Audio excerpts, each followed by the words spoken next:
Remue ménage. Remue ménage.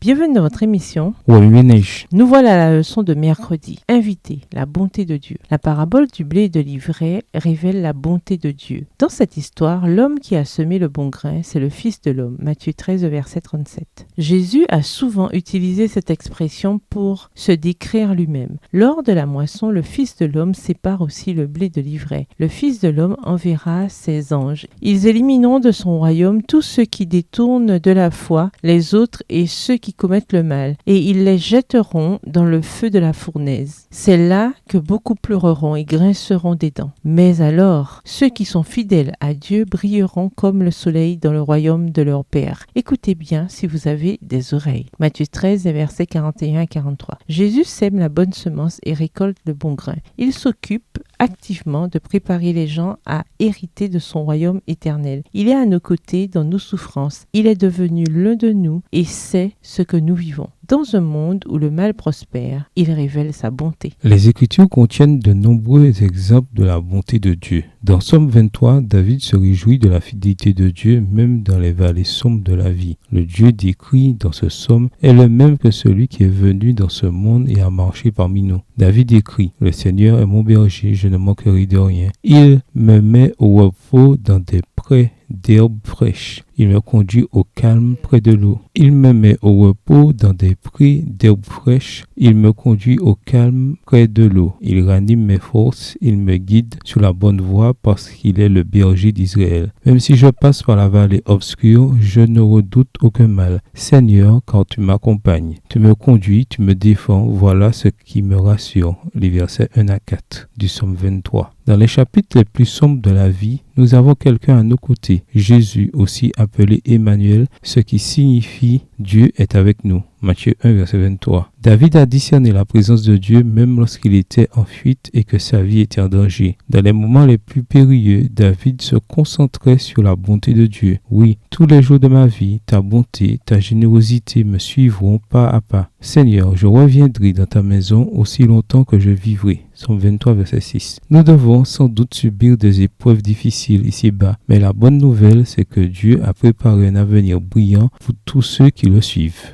La connaissance de la bonté de Dieu mène à une véritable repentance. Romains 2, le verset 4. Sa bonté nous fait grandir et mûrir spirituellement. Jésus révèle dans la parabole que nous appartenons à Dieu et qu'il fait tout ce qui est en son pouvoir pour nous préparer à son royaume éternel. Les serviteurs de la parabole doivent choisir s'ils font confiance au propriétaire lorsqu'il permet au blé et à l'ivraie de continuer à pousser ensemble jusqu'à la moisson. La parabole du blé et de l'ivraie nous invite à faire confiance au plan de Dieu. Remue ménage, méditez de nouveau Matthieu 13, versets 24 à 43. Où voyez-vous Jésus dans ce passage? Avez-vous déjà rencontré une personne qui déborde de la bonté de Dieu? Quel est l'impact d'une telle personne sur son environnement? Que vous dit Jésus par ce passage? En quoi voyez-vous Jésus différemment ou le voyez-vous de nouveau? Comment réagissez-vous en voyant Jésus de cette manière? Au revoir. Et à demain si Dieu veut. Remue ménage.